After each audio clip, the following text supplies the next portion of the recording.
Ang kapayapaan ng Panginoong Hesukristo ay sumainyong lahat. Magandang araw sa inyong lahat, saan mang sulok ng mundo kayo naroroon sa sandaling ito.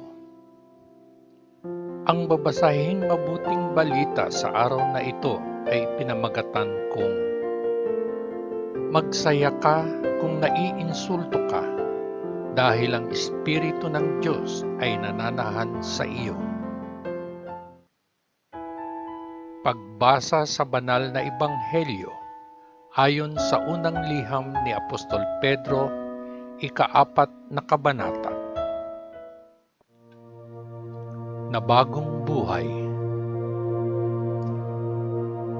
Dahil si Kristo ay nagdusa ng pisikal, kailangan din ninyong palakasin ang inyong mga sarili sa parehong paraan ng pag-iisip na mayroon siya. Dahil ang sinumang pisikal na nagdurusa ay hindi na nasasangkot sa kasalanan. Mula ngayon kung gayon, dapat ipamuhay ninyo ang natitirang bahagi ng inyong buhay dito sa lupa na kontrolado ng kalooban ng Diyos at hindi ng mga pagnanasa ng tao. Gumugol na kayo ng sapat na oras sa nakaraan sa paggawa ng gustong gawin ng mga pagano.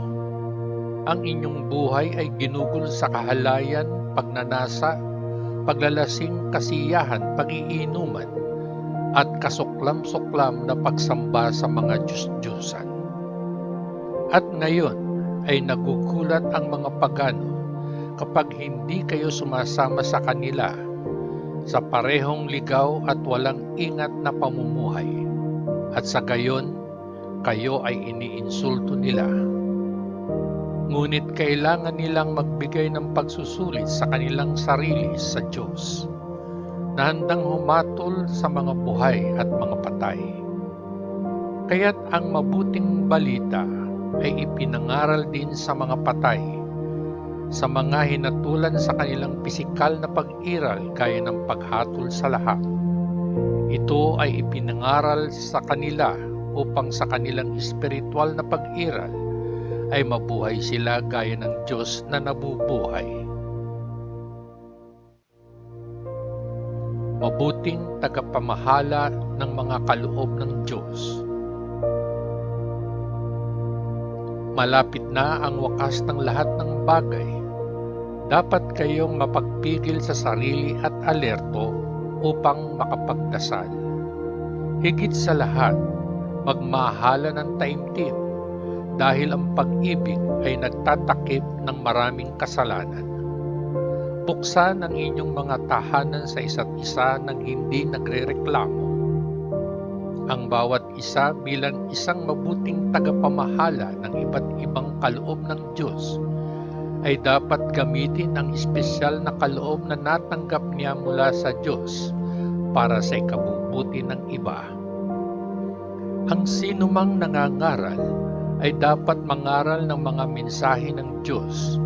Ang sinumang naglilingkod ay dapat maglingkod sa lakas na ibinibigay sa kanya ng Diyos, upang sa lahat ng mga bagay ay ibigay ang papuri sa Diyos sa pamamagitan ni Hesukristo, na sa Kanya ang kaluwalhatian at kapangyarihan magpakailanman. Amen. Pagdurusa bilang isang Kristiyano. Mga minamahal, huwag kayong magtaka sa masakit na pagsubok na inyong dinaranas na para bang may kakaibang nangyayari sa inyo. Sa halip, ay magalak na kayo ay nakikibahagi sa mga pagdurusa ni Kristo, upang kayo ay mapuspos ng kagalakan kapag ang kanyang kaluwalhatian ay nahayag. Magsaya kayo kung iniinsulto kayo dahil tagasunod kayo ni Kristo.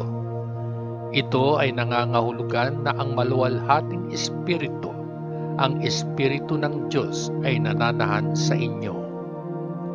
Kung ang sino man sa inyo ay magdusa, hindi ito dapat dahil siya ay isang mamamatay tao o isang magnanakaw o isang kriminal o nakikialam sa mga gawain ng ibang tao.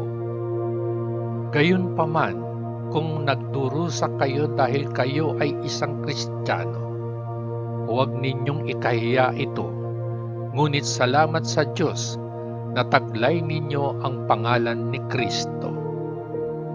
Dumating na ang oras para magsimula ang paghatol, at ang sariling bayan ng Diyos ang unang hahatulan. Kung ito ay magsisimula sa atin, paano ito magtatapos sa mga hindi naniniwala sa mabuting balita mula sa Diyos? Gaya ng sinasabi ng banal na kasulatan, mahirap para sa mabubuting tao na maligtas.